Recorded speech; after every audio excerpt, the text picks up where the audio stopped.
disappear, and I'd have to do something. He's pulling up alongside again now.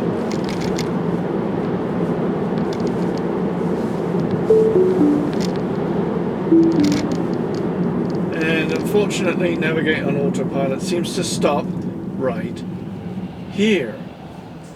Despite the fact from these lights onwards, all the way out to Strathmore, there is no lights en route. And yet it will not go back onto navigate on autopilot. Not happy with that. It's another reason I'm taking this journey tonight. It's just to see if it's changed. Plus I'm going to try and find a charger, which is J1772. Just to make sure I know where it is in case I need it.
Flashing up lots of messages like it can't figure out its own steering. Yeah, see the navigate and autopilot's disappeared now.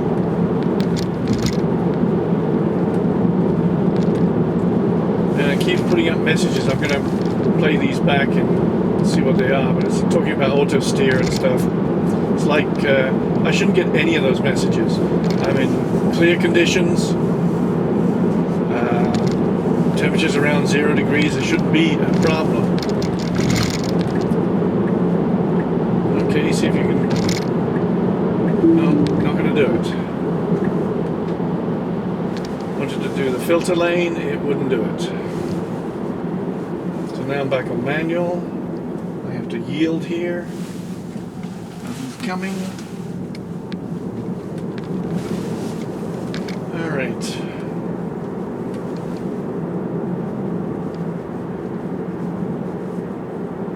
Stay on manual for now.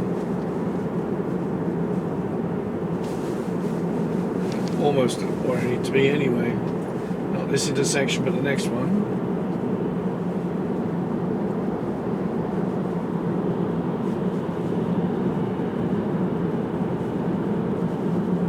I'm supposed to be looking for some J1772 plugins.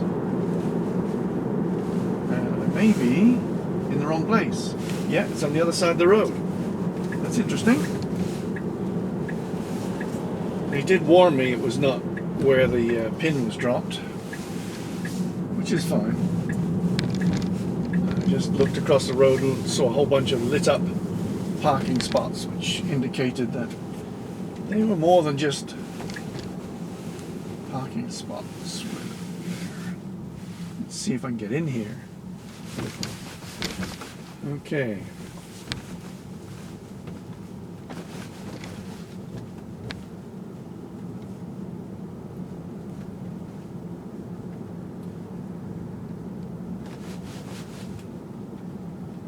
There's one car in this car park. Enmax has certainly set up their employees with parking spots that can be plugged into block heaters. That's good. Every spot's got one. Now, there's the chargers. Can I get to them? That's the trouble. Oh, I can't see how to get to the chargers. There we go. Let's see if this works.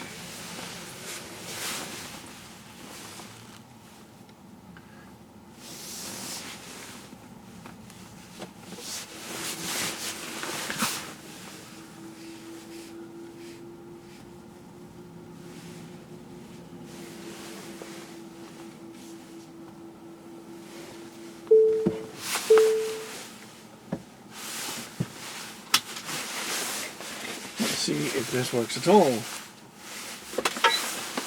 I'm going to do it for a few minutes, if anything. Get my card out. I believe these are charge point, and we'll see if this works.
Third time's a charm.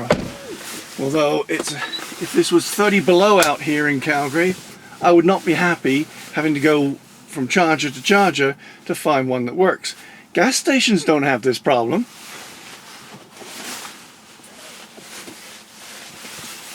And all I did was come out to try it. Okay. Stop charging, which means it is charging. It's now pumping up to 7 kilometers per hour, which is what I get out of at home. It's telling me 1 hour and 30 minutes. I'm just going to hang around here for a short while, get a few kilometers in there, and it looks like it's working. It will give me 204 volts at 30 amps, which should ramp right up to about 40 kilometers per hour of charge going back in the battery.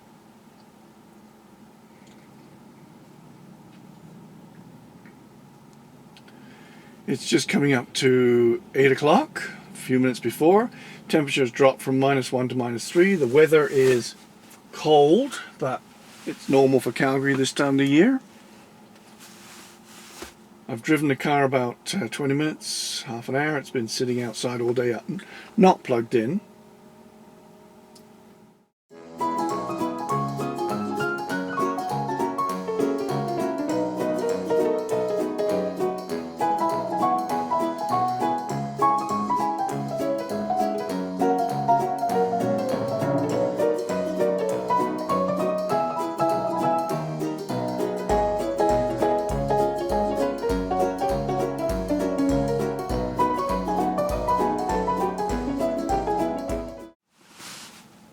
Well, as you can see, we've been here about just under 18 minutes. Oh, actually, it was about 20 minutes. And it's ramped up now to about 33 kilometers per hour. It's just gone up in the last minute or two. I was checking on my phone. That's what I was getting, 28, 29. And going up to that would have been nice, and staying at that would have been nice, but it seems to be locked in at around 27, 28 kilometers per hour.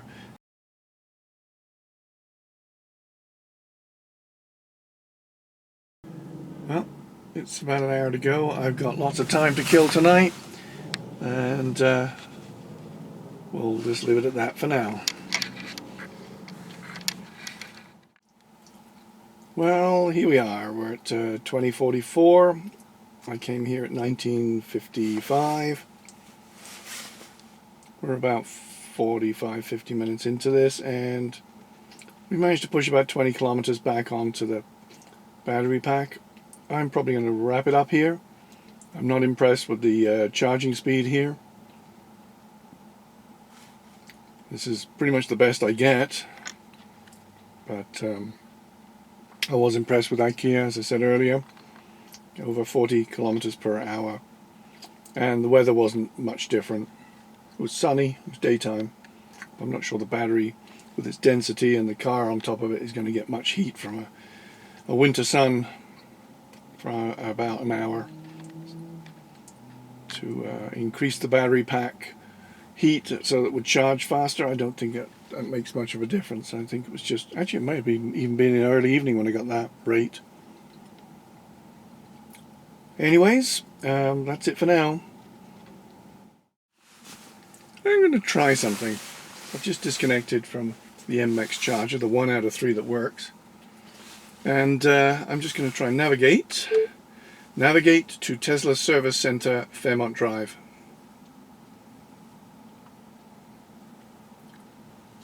Let's see if this works. Not sure if I can get out that end or not, but we'll try it. Okay.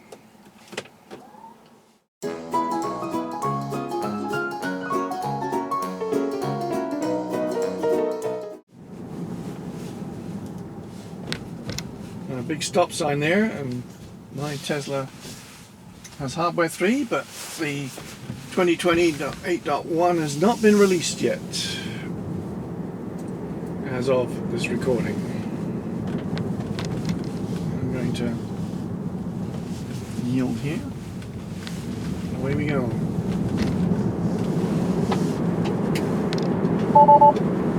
No anything. Here we go. Let's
go in here. I'm not going to plug in anywhere. I'd probably get a little upset if I did that.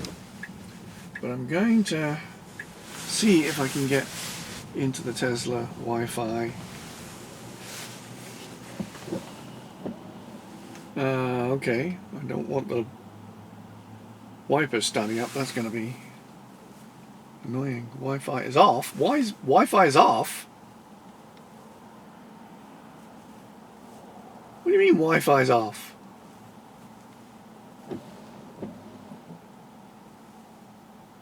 Interesting.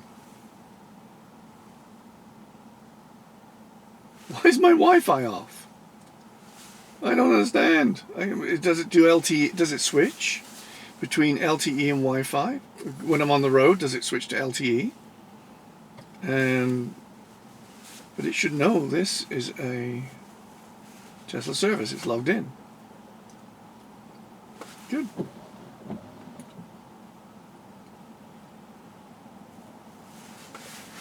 I wonder if I can tweak this thing.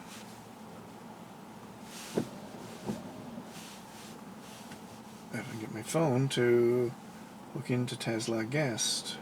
What do you mean Tesla? Why not? What? Now, this is not good. The wipers have decided to start it up and there's nothing going on. It's snowing, yeah, but it's not blocking the windshield or anything. I can see perfectly through it. Maybe it's just hypersensitive. Now, why do I need a password? I don't get that. Oh, I thought I was already logged into this before.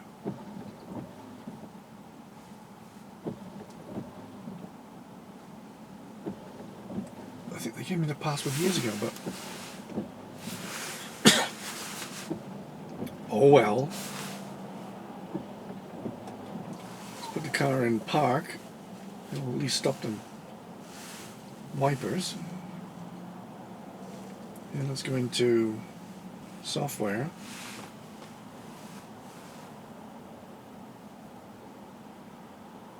It's telling me my software is up to date. 2024 1 with a whole bunch of numbers. No, it's not the latest.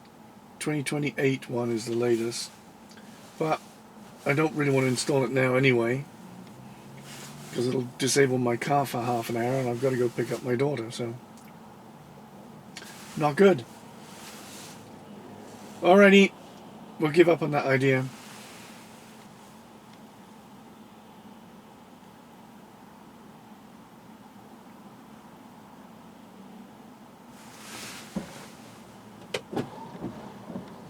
Now it says Wi-Fi is off and let's put it back. So it must automatically do that.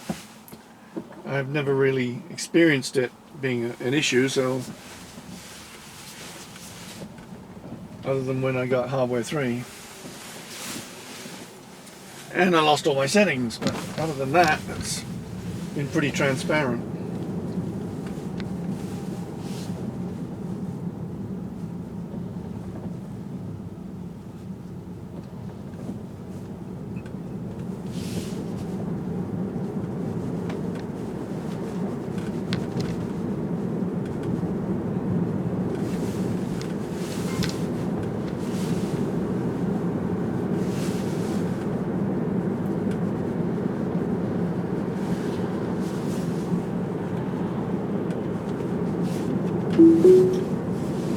Okay, let's see how it navigates Fairmont Drive, where the service center is. Yeah, it doesn't know what it's doing, so it prompts me.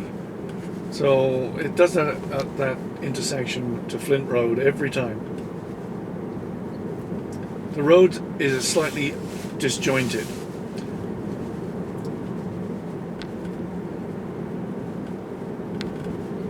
So as it comes around the bend, the yellow line is right in front of it.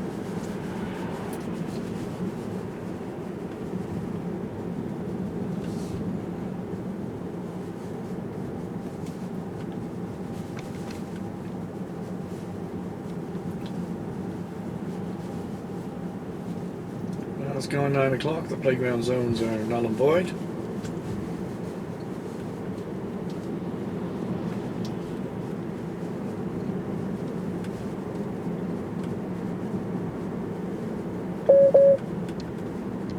Again, it's not sure what it's doing. Numerous times. I mean, this is a little much. It's actually following another car. I'm not sure if it's showing up in the video, but it's following. Well, it's certainly showing there, and it should be able to see. I can see perfectly well, and so I can only assume the camera from isn't seeing as well as it should.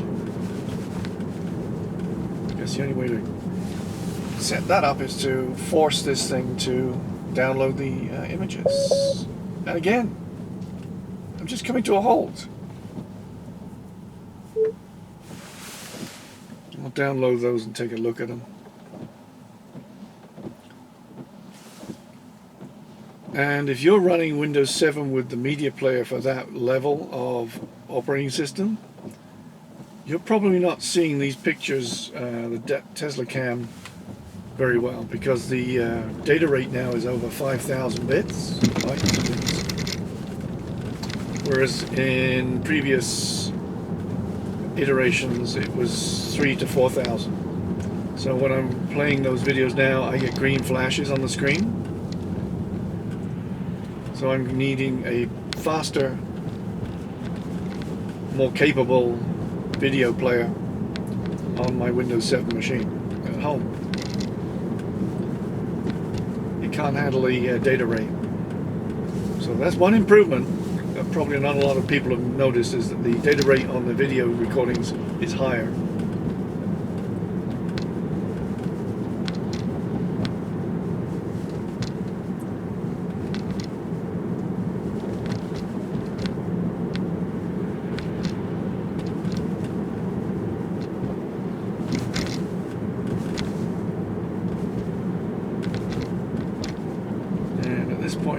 going to go right, because I have an errand to run. So I'm coming off autopilot.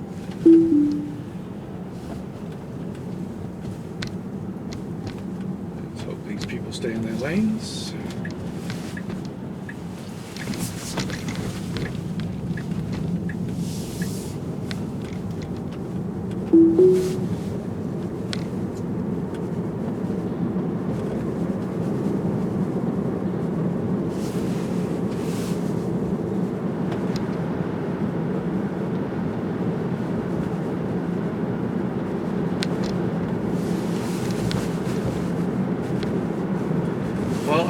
I was just about to say autopilot's been behaving better. Now it's completely gone gaga on me. Just as I said that. Now I've got a person who's going to be very upset with me because he's pulling out.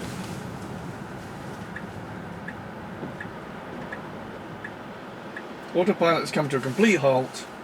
Has no idea what it's doing, so I'm going to do this. Take over.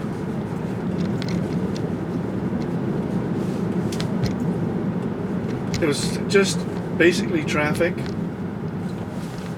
parked on the side of the road. Parked cars, and it's not seeing them for what they are, and it just, which is amazing because in the UK, Tesla driver is driving his car through typical narrow roads with cars parked all over the place, and his car performs way better than mine. It doesn't get upset, it sees the cars, it goes round them or adjusts its path. And mine just sees a car on the right, and there's like it just before this it pulled over to the right. It beeped at me and pulled over to the right, trying to define lanes that actually weren't there.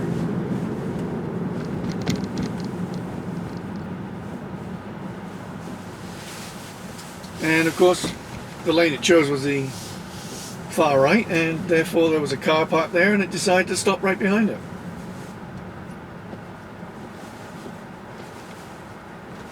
Don't get that.